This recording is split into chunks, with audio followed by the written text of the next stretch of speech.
everybody. Coach D coming at you, and I'm coming at you with the Vision Chronicles. This is part 3.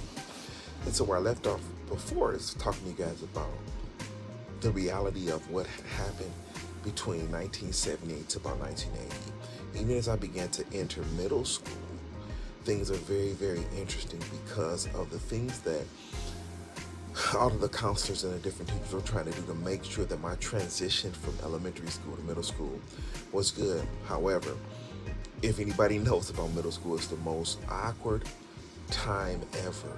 And so here I am entering puberty, going into middle school, trying to figure out how things are going from class to class instead of being in a class. And then on top of that, being told that all of the things that I need to do to just maintain visually was overwhelming. And here I am at 13 years old trying to figure all of this out. Excuse me, I'm sorry, not 13, I was 11, going on 12 years old. And to top everything off, not only did I have to adjust to this whole new way of just life in school, I was issued these huge textbooks.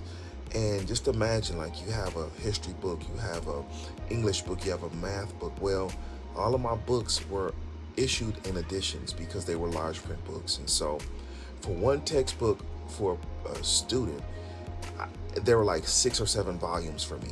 And I literally would have to leave and exchange the volumes with the counselor at the time. And I had some amazing counselors, don't get me wrong, but it was super embarrassing. Anytime I had to leave the class to go to take a test because I needed a little extra time because, I didn't read as fast as the average student, it would be completely embarrassing. And I would have to deal with that every time I transitioned from one class to the next. So with that being said, it's just very interesting how that transition was. And on top of that, I also walked around with a very, very huge magnifier that once again would allow things to be magnified. And I tried my best during this time to make sure that I was normal.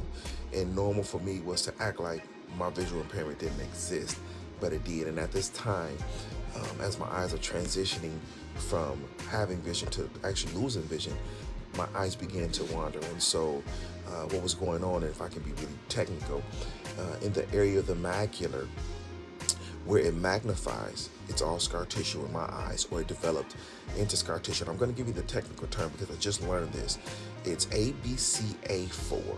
That's a gene, a genetic trait that was passed from both my mom and my dad that actually was damaged. And that part of the macular, or that part of that gene, is all scar tissue. And so where the average eye looks to focus in and has a center of reference to be able to focus in and magnify what's being seen, it tries to magnify my eyes and it can't find it. And so I'm looking up, sometimes even as you see me looking at the camera, I'm looking up, but I'm trying to find that center of reference. And all of that to say, this is what's going on in 6th grade, going into 7th grade and 8th grade. And so that's just part of that transition. So I'll be back with more. Stay tuned. Hey, what's up, everybody? So I just wanted to give you some positive thoughts, and as an end note from the previous video I just recorded. And what I would say is that life is going to happen. We will have so many things happen, both good and bad. And in my lifetime, I've noticed that whenever I focused on the negativity and the things that seem to not be going right in life, it seems to have magnified the worst or the bad that was going on. However, when I focused on the good things, I focused on the blessings, I focused on the positive things that were happening, irregardless of my situations, things seem to be a little bit better.